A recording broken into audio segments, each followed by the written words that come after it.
It's been a few weeks now since my first encounter with DMT, something long awaited and highly anticipated, but which completely transcended any expectations I had of it.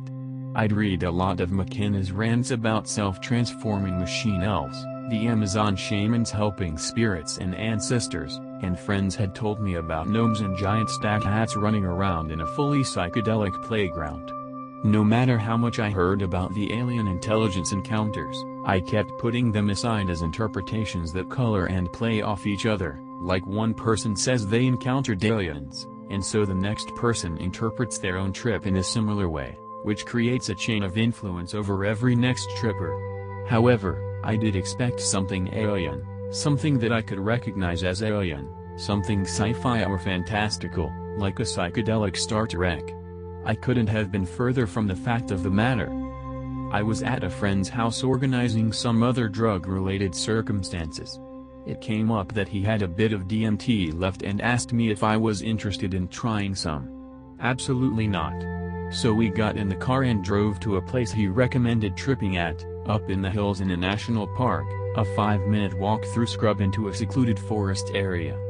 During the walk we talked about the feeling of the place, noting that there was a distinct pagan ritual side feel about the area, a kind of overarching, all-seeing watchful presence about the environment.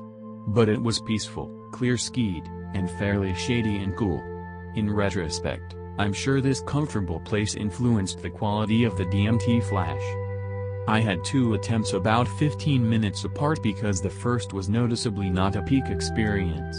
But it was a good introduction to the totally alien nature of the DMT visions. Taking in the first toke, around 25 milligrams, I began to notice weird body sensations, my trunk became slightly elongated, and everything was surging with an energy that was totally silent to the ears but like a raging river in my mind.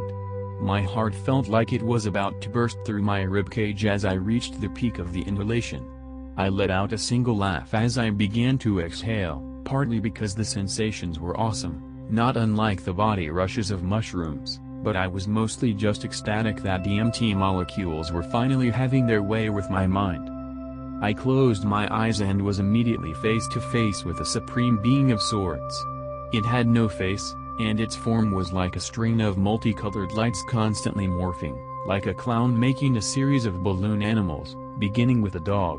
He alters a couple of parts, holds it differently to reveal a dolphin, and so on. It was certainly a living presence, and without a face it was still somehow staring eye to eye with me as though it knew everything about my entire life. There was no sense of emotional attachment, but there was definite superlinguistic communication happening. This being and I were traveling at great speed through an infinite stretch of deep space. I was chasing it. It stayed the same distance away from me the whole time and seemed to be at ease with the speed, while I was struggling to keep up. It was as though it wanted me there, but not yet, not in this way. It was telling me to come back when I could keep up with it, when I could catch up and pass straight through it. Maybe this was the membrane that separates the being's world with mine, the chrysanthemum that McKenna described. The being zoomed away and the effects started to fade, leaving me in a blissful kind of luminescent state that surpassed any notion of Zen states or meditative bliss.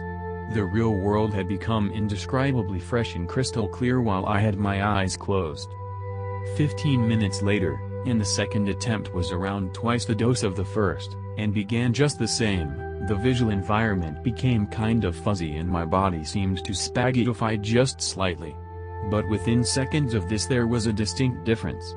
I had only heard this described in other people's accounts once, I think, and I had totally forgotten about the possibility of it happening until it actually happened to me. Just after I released the toke, I looked around to see what was happening to my senses as I was coming up, when the entire universe began to buzz. It was like a deep bass feedback loop that you sometimes hear in electronic music, like the humming noise of flying saucers in movies, very electronic and computer-like, but unbelievably real and right there, all around me. I immediately thought that the DMT had unlocked a whole new realm of sound that we don't normally hear, a background kind of sound that would distract our ears from normal functioning, the sound that matter makes. I've perceived the vibrations of matter and subatomic particles on other trips, mushrooms, acid, and once or twice even on the old hooch, but now with DMT it was totally audible reality.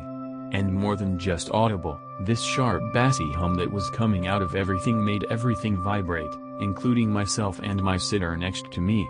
It was so intense and pervasive that I had to close my eyes to escape the motion sickness of this vibrating mass of existence. When I did, the buzz began to mutate and break up into all these telephonic, electronic modem-like noises, like a kaleidoscope of sound. The sounds built and built, reaching a peak that culminated in a vortex which sucked everything in existence, the buzzing, the environment around me, and my entire being into a totally foreign dimension, and there I was with total silence. The buzzing was gone, and I was in a room looking at a wall. The wall was like a complex scaffold of constantly morphing angular prisms shimmering with colors that are completely beyond the descriptions of any language, and totally awe-inspiring. I felt an uncontrollable smile grow across my face, reality check, but I kept watching. I immediately noticed that there was something more than just the wall. I noticed at first there was something in the wall, popping out occasionally to show me it was there. It wanted me to recognize it before it would fully come out though. It was something like watching the flat surface of a calm beach and seeing a dolphin periodically break the surface for air. When I recognized that there was definitely something living swimming through this scaffold of unbelievable shapes and colors, it came out. It was a non-human female being flying around this hyperdimensional room. She wore a flowing cape or gown that streamed directly off a big round glowing face, the kind of face that a 3-year-old kid draws, a circle with dots for eyes and a curved line for a mouth. That's all there was of her. But her face was so alive, compassionate, and enlightened. She was so happy when I realized she was there. Then I watched as a pedestal literally grew out of the floor of this room, made of the same unearthly super brilliant scaffolding. My attention must have been distracted by this thing growing out of the ground because the female being got in my face and communicated to me. Not in words, "Look at what's on the pedestal."